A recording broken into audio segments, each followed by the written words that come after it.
네, 이 자리에 김문수 경기도지사 나오셨습니다. 안녕하십니까? 예, 반갑습니다. 네, 오랜만에 나오셨습니다. 오늘부터 이제 추석 연휴 민족 대이동이 시작이 됐습니다. 지금 저녁이라 한참 이동을 하실 시간인데, 먼저 경기도민 그리고 우리 경기방송 청취자 여러분께 추석 인사 아주 나눠주시죠. 우리 경기도민 여러분들 좋은 추석 되시기 바랍니다. 요즘에 아주 많이 경제가 어려운 점이 있어서 걱정도 하실 거고, 그렇지만은 또 태풍도 많이 있어서 농촌도 힘든 점이 많은데, 그러나 그 어려움 속에서도 늘 희망을 잃지 않고 대보름처럼 모든 꿈을 다 이루시고 가족들끼리 원만하고 화합되는 좋은 추석 보내시기 바랍니다. 네, 우리 지사님께서도 이번 추석 연휴에 고향 가시나요?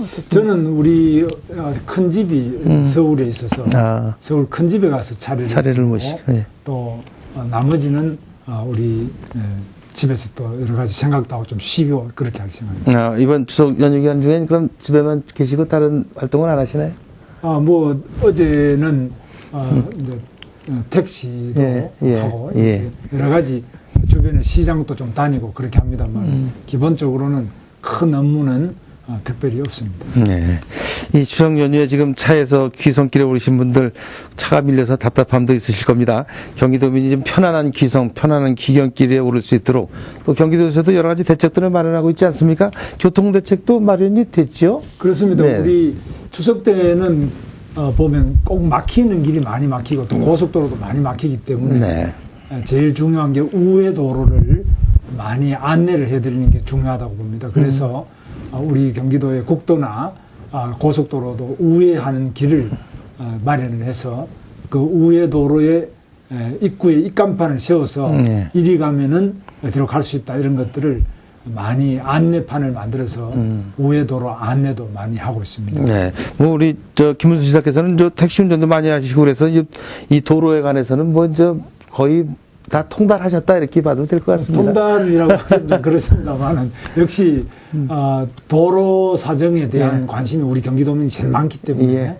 아무래도 우리도 좀 신경을 더 쓰는데 그래도 불편하신 점이 많을 텐데 아주 불편하실 때는 정 급하시면 119도 전화하시고 120번이든지 여러 가지 우리 공무원들이 비상 대기를 하고 있기 때문에 물어주시면 최선을 다해서 서비스하도록 하겠습니다. 네, 이게 추석 연휴 기간 중에도 공무원들은 근무를 하신다 이런 말씀이시죠? 그렇습니다. 비상 대응팀을 만들어서 우리 도청에도 있고 또 소방 공무원들은 우리 경기도 소방입니다만은 늘 365일 24시간 쉬지 않고 하고 있고 또 경기도에도 민원실은 쉬지 않고 늘 365일 24시간 대기하고 있습니다. 언제든지 말씀 주시면 최선을 다해서 서비스하도록 하겠습니다. 네. 그럼 이 명절 때만 되면 사실 벼랑간 배탈이 난다든가 이래가지고 그 병원을 찾아야 될 일들이 많은데 병원들이 휴무하고 이래가지고 바로 이 응급 체계를 받기가 어려운 때도 있었거든요.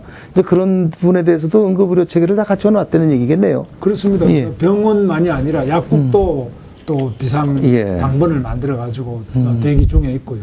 뿐만 아니라 정말 갑자기 이제 어려우실 때 숨이 막힌다든지 힘드실 때는 119를 불러주시면은 119에서 바로 출동을 해서 필요한 대학병원 응급실이든지 아주 심지어는 헬리콥터까지도 저희들이 준비가 다 되어 있습니다. 그래서 여러분이 잘 아시는 아주대학교 이국종 교수 아덴만의 영웅도 우리가 살려내고 그러지 않습니까? 그래서 세계 어디라도 우리 경기도의 비상응급팀이 헬기나 비행기나 또 응급 전문으로 하는 전문가들이 모두 대기 중에 있습니다. 긴급시에는 반드시 119로 연락해 주시면 제일 신속하고 완벽한 서비스를 받을 수 있습니다. 네. 정치 얘기를 잠깐 해야 될 것 같습니다. 대선 전국이 그러니까. 우리 김문수 지사께서도 지난 새누리당 대선 경선에 이제 참여를 하셨다 이제 다시 복귀를 하셨는데, 그 경선에 나서셨다가 돌아오시면서 아쉬운 점도 참 많으셨을 거라고 이렇게 나름대로 생각이 됩니다. 그렇지만 그래도 성과도 있지 않았겠습니까? 어떤 성과가 있었다고 이렇게 생각하십니까? 그렇습니다. 역시 선거라는 건 출마를 했으면 당선이 돼야 큰 성과인데 제가 아주 경선에 출마해서 당선이 되지 못해서 정말 우리 경기도민 여러분들에게 죄송스럽게 생각합니다. 제가 부족해서 충분하게 득표를 못한 점에 대해서 정말 송구스럽습니다.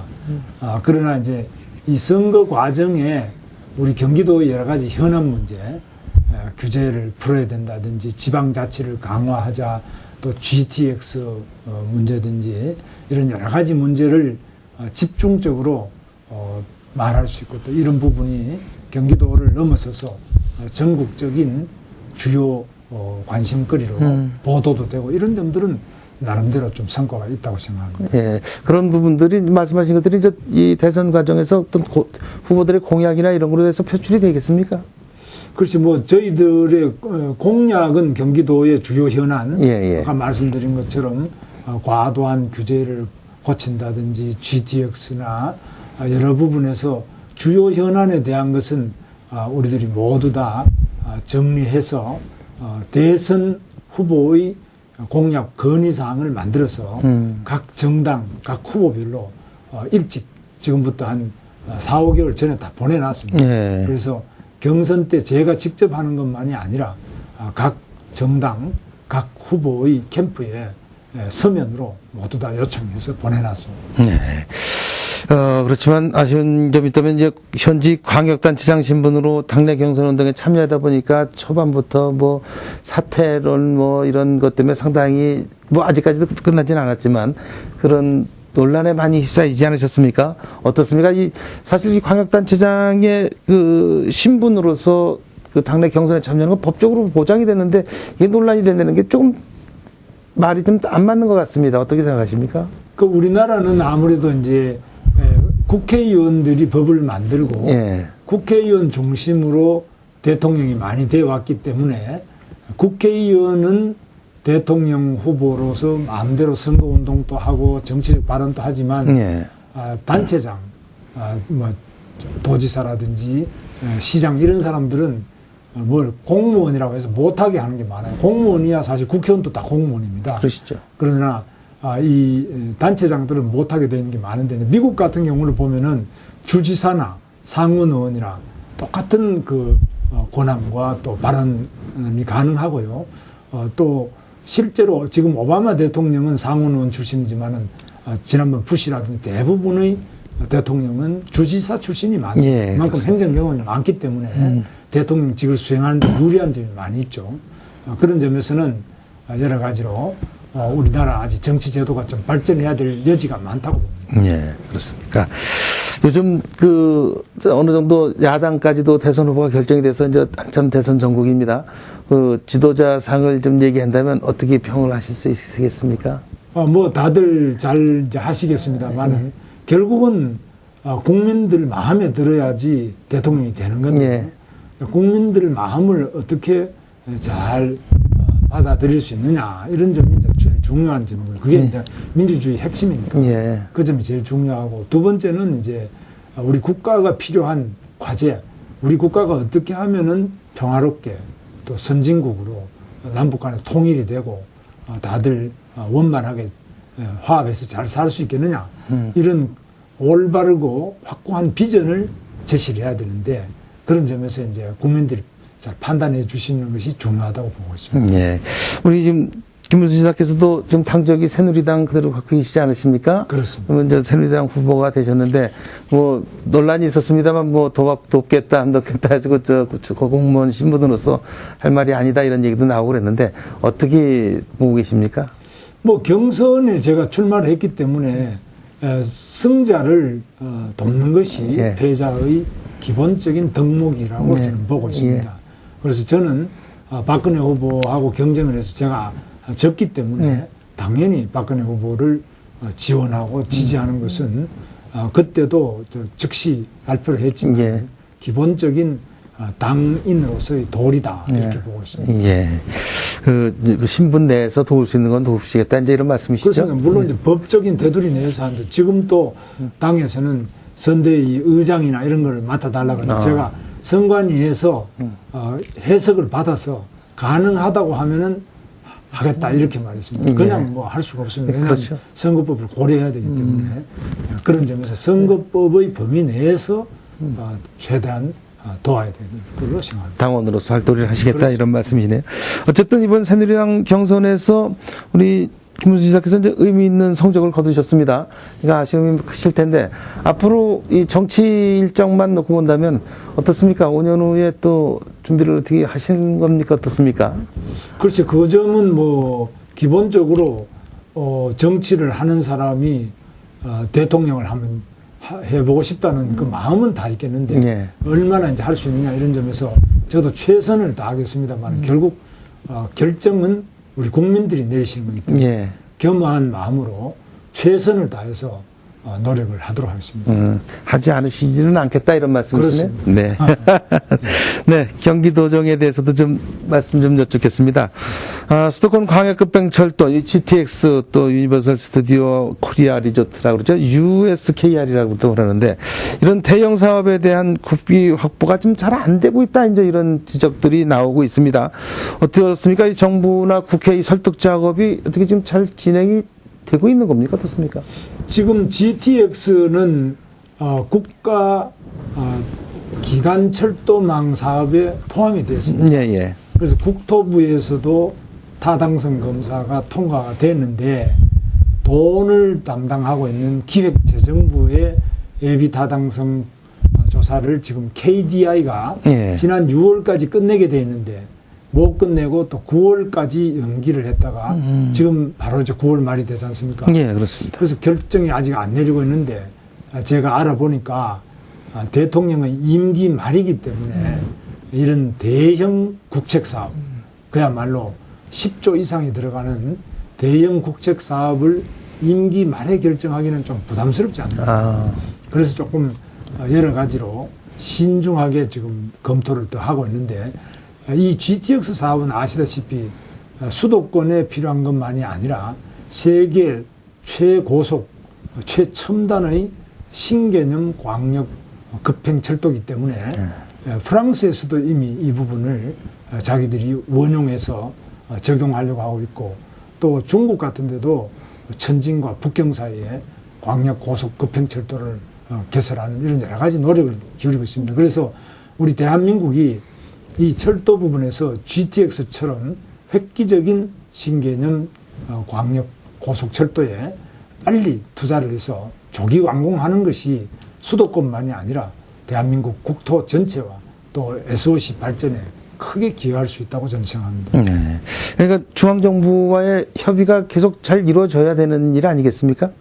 그런데 협의가 이루어져야 되는데 이제 중앙정부가 아시다시피 임기가 얼마 안 남았지 않습니까? 예, 예. 몇 달 안 남았는데 이 GTX는 사업 시작하고 최하 5년이 걸리는 사업입니다. 예, 예. 그러니까 몇 달 안 남은 정부가 이렇게 몇 년이 걸리고 돈이 많이 들어가는 거를 좀 상당히 주저하면서 차기 정부에서 하면 어떻겠나 이런 생각을 내면적으로 그렇게 좀 고려하는 이야기도 있다고 합니다. 그래서 다 그런 건 아니겠습니다만 그래서 저희로서는 빨리 할 수 있도록 최대한 강력하게 요청을 하고 있고 또 전문가들은 모두 빨리 해야 된다 이렇게 보고 있습니다. 네.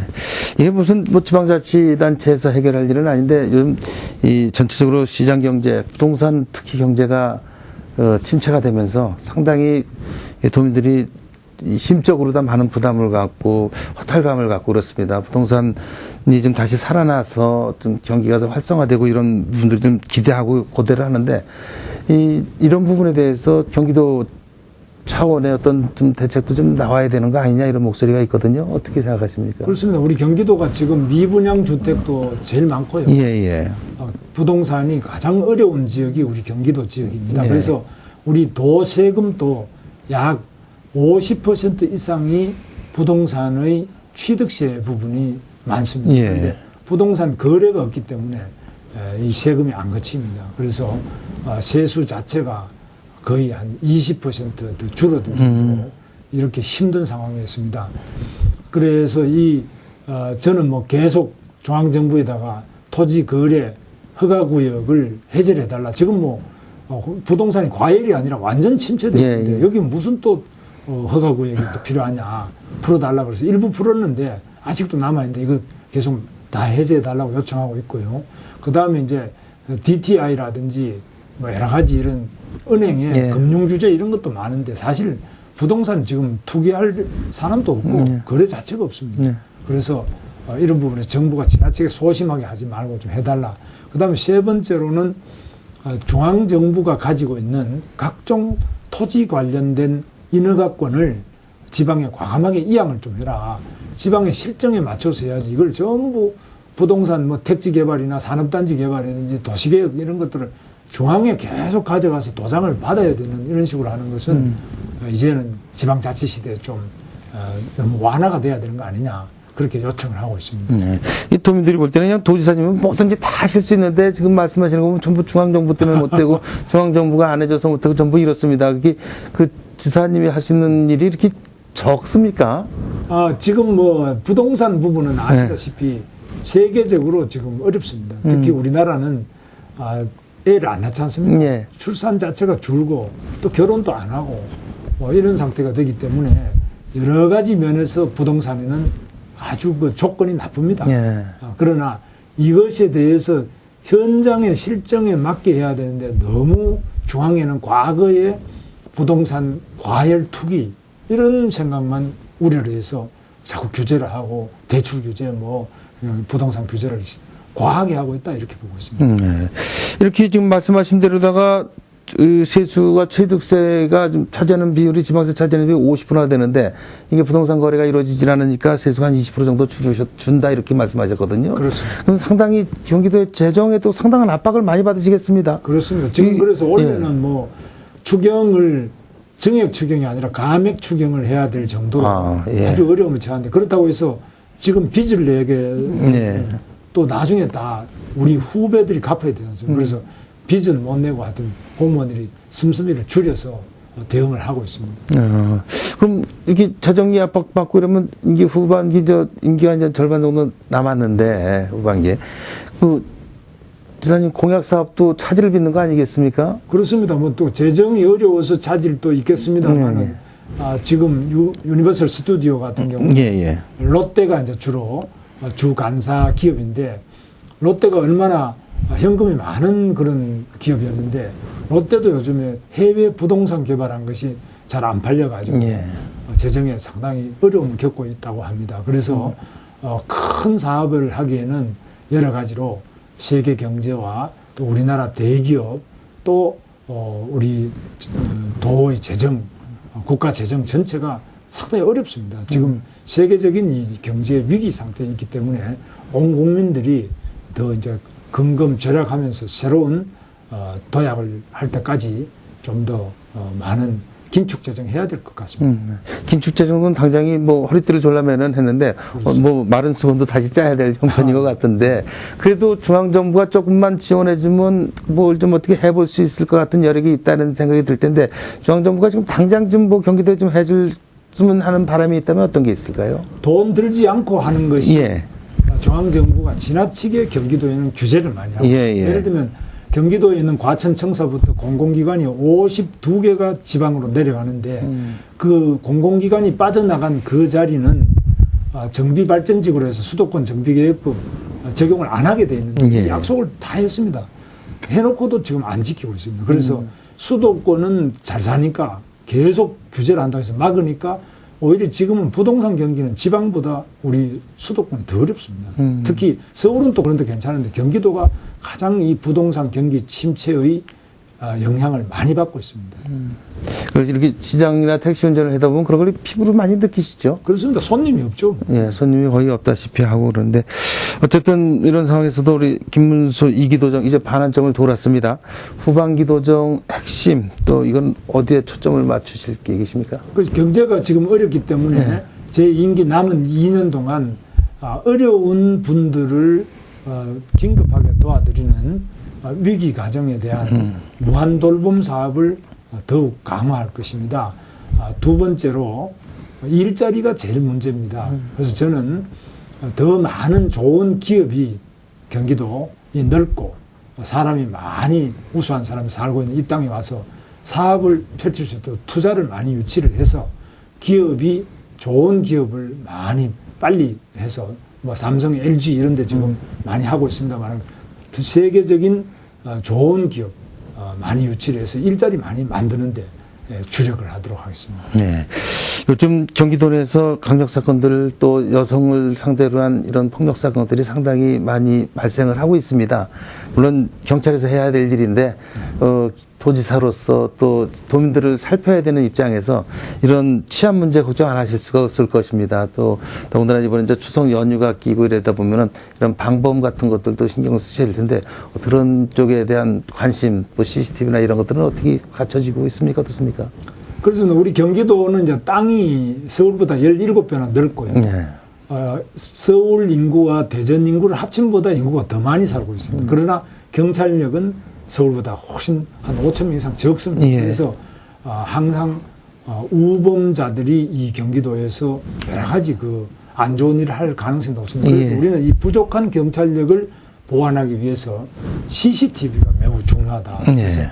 적은 돈으로 경찰력의 부족을 극복할 수 있는 것이 CCTV를 약 한 5천 대 이상을 다는데 예산도 한 400억 이상 들어가 있습니다만 이런 부분에 대해서 시군과 우리 도가 힘을 합쳐서 노력을 하겠습니다. 국가에서다가 많이 좀 지원해달라고 하는데 그 지원을 안 해주고 있습니다. 그래서 그래도 우리 도민들이 어떻게 하든지 간에 안전하게 생활할 수 있도록 하기 위해서 CCTV 설치를 많이 경찰과 협력을 해서 하고 설치된 CCTV를 종합적으로 관리를 할 수 있는 각 시군마다 하나씩의 종합적 CCTV 통합 관제센터 이런 것들을 구축을 계속해 나가겠습니다. 예.